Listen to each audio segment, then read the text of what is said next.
আসসালামু আলাইকুম। Hello everyone, সবাই কেমন আছেন? আলহামদুলিল্লাহ, আমি অনেক বেশি ভালো আছি। আর আজকে আবারও একটা নতুন ব্লগ ভিডিও নিয়ে চলে আসলাম।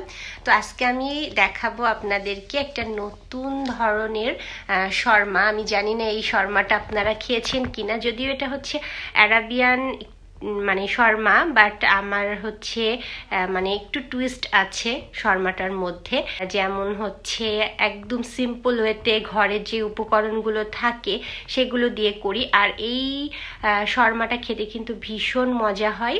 আর সবচেয়ে বড় কথা যে এটা হচ্ছে আরও বেশি ইজি প্রসেস, কারণ হচ্ছে আমরা যে প্রতিদিন বাড়িতে যে রুটিটা খাই আর কি, অনেক মানে আমাদের ম্যাক্সিমাম বাড়িতেই তো সকালে এবং রাতে রুটি খাওয়া হয়, তো রুটি তো অনেক সময় থেকে যায়। তো এই রুটিটা দিয়ে আমি খুবই সুন্দর মজাদার একটা শর্মা তৈরি করব। আর সবচেয়ে বড় কথা হচ্ছে এই শর্মার সসটা হচ্ছে আরও বেশি মজাদার। আমার এই রেসিপিটা অবশ্যই আপনারা বাসায় ট্রাই করে দেখবেন, ইনশাল্লাহ ভালো লাগবে খেতে। রেসিপিটাকেই ফোকাস করব বেশি, তাই আমি হচ্ছে রেসিপিটাই আপনাদেরকে খুব ভালোভাবে দেখাই দিব, যেন আপনারা এটা বাসায় তৈরি করে খান, এবং ট্রাস্ট মি অনেক অনেক বেশি ভালো লাগবে খেতে। তো চলুন আমি কিভাবে বানাচ্ছি শর্মাটা দেখে নেই। প্রথমে একটা বলে আমি টক দই নিয়ে নিয়েছি। এমন না যে ঘন টক দই নিতে হবে, ফ্রিজ থেকে বের করে যেরকমটা থাকে সেরকমই নিতে পারেন। তারপরে চিলি ফ্লেক্স দিয়ে দিব, অবশ্যই পরিমাণ মতো গোলমরিচ গুঁড়া, ভিনেগার সবকিছু আমি 1 চা চামচ করে দিয়ে দিব। তারপরে দিব এখানে আমি একটু তান্দুরি মশলা ইউজ করছি আর ভাজা জিরা গুঁড়া, তারপরে একটু টেস্টিং সল্ট, একটু শুকনো মরিচ গুঁড়া, আপনারা চাইলে পাপরিকাও দিতে পারেন। এরপরে দিচ্ছি একটু ফ্রুট কালার আর লবণ। তারপরে দিব রসুন বাটা আর জিরা বাটা। এখানে অ্যারাবিয়ান যে শর্মাটা আমি দেখেছি সেটা হচ্ছে রসুন গুঁড়া ব্যবহার করে। আর এখানে আমি হচ্ছে মুরগির বুকের একটা পিসকে খুবই পাতলা করে কেটে নিয়েছি, যেন মশলাটা একটু ভালোভাবে মানে মাংসের মধ্যে ঢোকে। এরপরে এটাকে আমি খুব ভালোভাবে মিক্সড করে নিব। নেওয়ার পরে এবার মাংসগুলোকে আমি 15 থেকে 20 মিনিটের জন্য মেরিনেট করে রেখে দিব। এটাই যথেষ্ট, যেহেতু আমি অনেক পাতলা করে কেটেছি। আর সাথে সাথেও করে নেওয়া যায়, মানে ভেজে নেওয়া যায়, তবে 15 থেকে 20 মিনিট একটু মেরিনেট করে রেখে দিলে কিন্তু টেস্টটা খুব ভালো হয়। এরপরে আমি একটা গ্রিল প্যান নিয়ে নিব এবং এটাতে আমি একটু তেল দিয়ে দেব, না হলে লেগে যাবে। মানে আমি হালকা তেল দিব না, একটু ভালো পরিমাণেই তেল দিব, যেন খুব ভাজাটা যেন সুন্দর হয়। এবার আস্তে আস্তে আমি মাংসের পিসগুলোকে একটা একটা করে ভেজে নিব।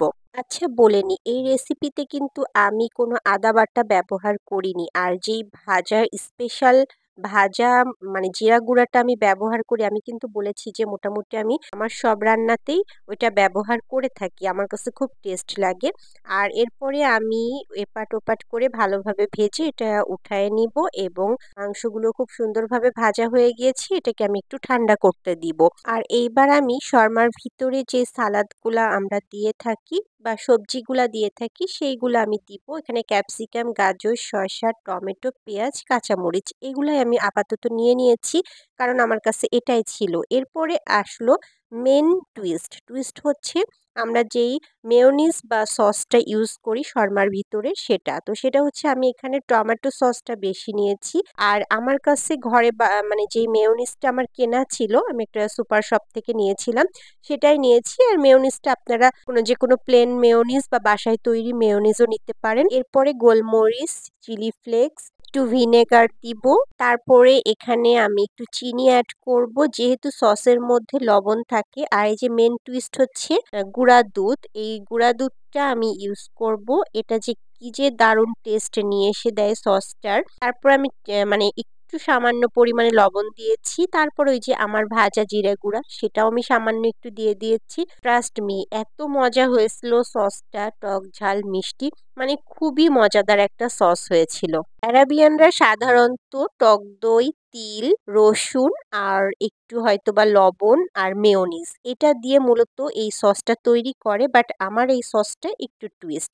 আর এরপরে হচ্ছে আমি এই যে মাংসগুলোকে একটু মানে কেটে পিস পিস করে নিয়েছি, এবং এটা আমি হাতের সাহায্যেই করছি। এভাবে মাংসগুলো ছাড়ালে প্রতিটা বাইটে মুখে পড়ে ভালো লাগে। এরপরে আমার বাসায় বানানো যে রুটিটা সেটাই নিয়েছি। তবে আমার রুটি দেখে কেউ হাসবেন না। কারণ আমি কিন্তু অনেক পাতলা এবং ছোট সাইজের রুটি খেতে পছন্দ করি। আর আপনারা যেরকম রুটি খেতে পছন্দ করেন ঠিক সেরকমটাই নিয়ে নিবেন। এরপরে আমি মাংস দিয়ে মেয়োনিজ বা যে সসটা আমি তৈরি করেছি সেটা দিচ্ছি। হ্যাঁ, আপনারা চাইলে কিন্তু একসাথে একটা বোলের মধ্যে এটা মিক্সড করেও নিতে পারেন। বাট আমি এভাবেই দিচ্ছি। এইবারে সব সবজিগুলা বা সালাদগুলা একে, একে দিয়ে দিচ্ছি। দেওয়ার পরে এটাকে আমি মানে ফোল্ডিং করে নিব, ভাঁজ করে নিব। আর আমি কোনো পেপার বা কোনো পেপার টাইপের কিছু ইউজ করব না। যেহেতু বাসাতেই খাবো সেজন্য আমি নরমালি এটাকে ফোল্ডিং করে ধুয়ে দিব। আর আমি মনে করি ভিতরে যে সস বা সবজি বা মাংস যেটাই খান না কেন মানে দেন না কেন সেটা কিন্তু অবশ্যই আপনাদের টেস্ট অনুযায়ী দিতে হবে। কেউ হয়তোবা শসা খেতে বেশি পছন্দ করে, কেউ গাজর, কেউ বা একটু সসের পরিমাণ। তো যাই হোক এভাবে আমি বাকিগুলো করে নিয়েছি। আর এরপরে আমি একটা গ্রিল প্যানে একটু বাটার মেল্ট করে নিব। আর এটাই হচ্ছে খুবই মজাদার একটা মানে বাটারে যে একটু গ্রিল করে নিলে এটার উপরে যে একটা গ্রিলের শেফ মানে দাগটা পড়ে বা টেস্টটা এত ভালো লাগে ট্রাস্ট মি। এভাবে একটু গ্রিল না করে নর্মালও খেয়ে নিতে পারেন। তবে এভাবে করে খেলে কিন্তু বেশি ভালো লাগে। কারণ একটু বাটার পরে তারপরে এই যে একটু গ্রিলে যে দাগটা পড়ে মানে এটাতে অনেক বেশি ভালো লাগে খেতে মজা লাগে। মানে এত সুন্দর শর্মাতে যদি একটু বাটারের ফ্লেভার থাকে তাহলে তো মন্দ হয় না, তাই না? আর যারা একটু বাটার খেতে পছন্দ করেন তাদের জন্য তো আরো বেশি ভালো লাগার কথা। আর এইভাবে করে আমি বাসাতে তৈরি করে খেয়েছি এত মজা লাগে আমার দোকানের শর্মার চেয়ে মনে হয় যেন বাসার শর্মাটা বেশি টেস্ট লাগে। আর সাশ্রয়ের কথা বলতে গেলেও মুরগির বুকের একটা পিস দিয়ে আমি ৮টা শর্মা তৈরি করছি। মানে দারুণ না বিষয়টা? কতটা সাশ্রয়ী হইছে। আর এই যে সালাদ দিয়ে আমি এবার পরিবেশনের জন্য রেডি করে ফেলেছি। আর সাথে তো একটু ফ্রেঞ্চ ফ্রাই হলে তো মন্দ হয় না। যদিও অনেকে আছে শর্মার মধ্যে বা আমি আরাবিয়ানদেরও দেখেছি শর্মার মধ্যে ফ্রেঞ্চ ফ্রাই দিয়ে দেয়। আর এই রেসিপিটা কেমন লাগলো সবাই অবশ্যই জানাবেন। সবাই ভালো থাকবেন। আল্লাহ হাফেজ।